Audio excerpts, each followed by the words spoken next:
name Rising Gonzalez, better known as Flaco. I go by Flaco, and pretty much I went through the school to prison pipeline. I was pronounced with ADHD at a young age. They guinea pigged a lot of medications on me, such as Prozac, Imprimin, Ritalin. They scared my mom, saying that I had all these different diagnoses, and that was where I believe things started to evolve into what it became. So from 12 years old all the way up to 17, like that's all I knew was that.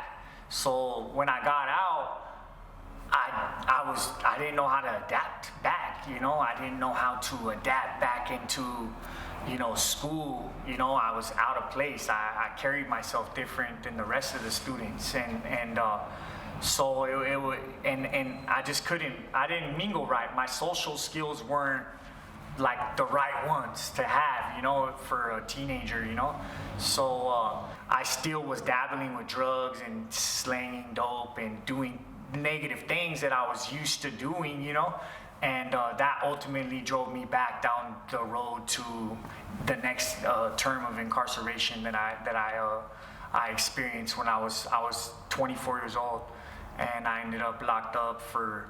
It was supposed to be for 4 years, and I ended up doing pretty much 8 years. I went in real angry. I went in real sick on drugs, and I walked into a system that was very segregated. And, so right away they ask you, what's your ethnic background? Well, I'm Mexican. They looked at me, blonde hair, blue eyes, white skin, and I'm Mexican. Yes, I'm Mexican. And so right away it was like, oh, this guy's, confused, but my dad is Mexican and my mom's white. I was raised Mexicano, and I'm Mexicano. Well, ultimately I got in a real vicious prison riot in 2011 in New Folsom State Prison, which is the maximum security.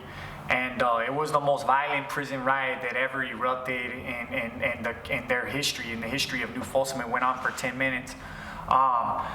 And during that riot, I had almost got shot in the head twice by a Mini 14, by a guard in a tower who was trying to kill me. I made it back to my cell. I didn't die that day. And when I made it back to my cell, I made a decision that I'm going to do something different. I want a better life. I want something different in my life.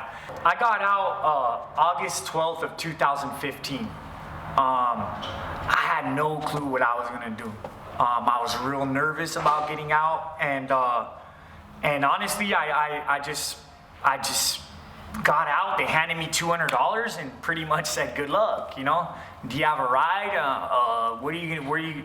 The counselor comes to you like 4 months before you get out and asks you if you have a place to live. And I was like, "Nah, I don't." "Okay, you're transient."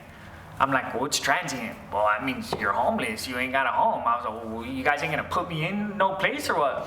"Nah, we don't do that.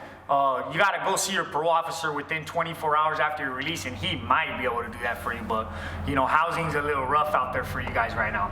I was like, 4 months before, keep in mind, I'm getting out, like, what do you mean housing's rough? Like, where am I gonna go? I'm gonna be living on the streets? Like, nah, this is crazy. So automatically in my mind on the way out the gate was like, dang, I might have to go on the run. I might have to go on the run and skip state because I ain't gonna live on the streets of California, So automatically I was starting to get all these negative anxieties were going through my mind, and I started so I ended up right here at City College when I got out, sitting on a table. They drop you off at the Greyhound station here, and right over across the street on the backside behind the Greyhound station, there's a bunch of tents. It's Tent City. There's a bunch of homeless people. 80% of them are people that were formerly incarcerated that they didn't have housing for, and that's where they gotta live. You walk towards City College, towards the library, you can get any drug in the world right there. There's plenty of dope out here on these streets, and so that was what I was up against when I first got out. It was go to Tent City and pitch a tent, or get high and go on a drug run again. But I chose differently, and I ended up at City College. And then at City College, I ended up running into first USI outreach to me, which is the Underground Scholars Initiative. They outreached to me when I first got out of prison. They came down here and met me, and actually I had my first Frappuccino with them.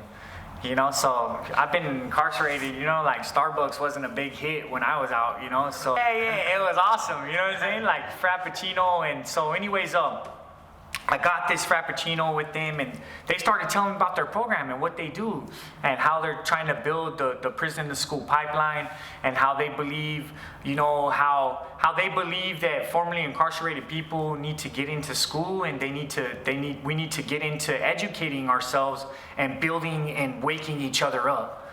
And I was with it, like, yes, all right, this is it, this is cool, you know, I've been studying inside my cell, and now I got people who were studying in their cell and got out and are studying in prestigious campuses like Berkeley. So I was like, whoa, so I went with it, and they helped link me in when I got into City College with different resources and different people that are available. And that was where I started to like learn, you know, hey, I have a voice, and this voice it needs to be heard. So I started learning that through that group right there, which that group, it still exists today. And we ended up creating something that was along the lines of what USI has at Berkeley here on City College campus, which is the Urban Scholars Union. Urban Scholars Union is pretty much we outreach to formerly incarcerated people to get them into school. And then we give them a resource type center, you know, with a bunch of different resources to help them build themselves up within the City College school. And from there, we have our connections with Berkeley. So it's kind of like a whole pipeline. It's kind of a grooming system. So what we're designing is like we're grooming formerly incarcerated people or people who've been impacted by the criminal justice system to graduate at a UC school in the end, or a college or a prestigious college in the end with a master's degree. School has been, I've been that student, and yes, I'm not making a lot of money like I'm used to living before I went to prison, you know, but at the end of the day, it's humbling me to understand that I don't need all that money. It ain't about money. So it's giving me a voice, and it's actually building me up and maturing me and helping me mature as a man.